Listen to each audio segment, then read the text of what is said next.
I want the Yes movement to restart, to be getting out there, knocking doors, because only when we have a sustained majority for independence, once it becomes a settled will we get independence. And secondly, the regional assemblies. That is my plan in the first week, to make sure our membership are engaged right across the country, not in one single special conference, but right across the country in debate around what the future of our independence movement should be, how it should look, and what our route to independence should be. And I'll be taking part in those regional assemblies with members of the SNP, and yes, let's look at whether or not we can bring in some colleagues across the wider Yes movement. But certainly for our members, if I am the leader, it will be their collective mandate that I act upon. All options that are within a legal framework should absolutely be on the table. I've made my views clear. I'm not wedded to the de facto referendum idea. I think there's advantages, but certainly disadvantages to that option. So all options, I'm not going to hinder the regional assemblies, I'm not going to hinder our membership. I want them to have a really honest, upfront, engaging discussion.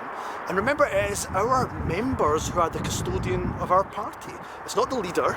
As important a job the leadership is, and so then it's important that the leader, whoever that is, listens to the voice of our membership. The next step is that we get off process and talk about policy, and that we get out there, restart the Yes campaign, knock doors, pound the pavement, speak to people, and make sure there's a sustained majority for independence. That's the next step. We don't want to be stuck in a quagmire of process.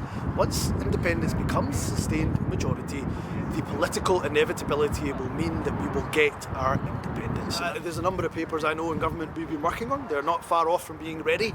I want to make sure we're getting those papers out there, because our activists, they want that information, they're confident about the case for independence on the doorsteps, and these prospectuses, they add value to the important information we've got to be imparting out there on the doorstep. I will make sure that if I'm elected as the First Minister of Scotland, that those papers make their way out into the public domain sooner rather than later.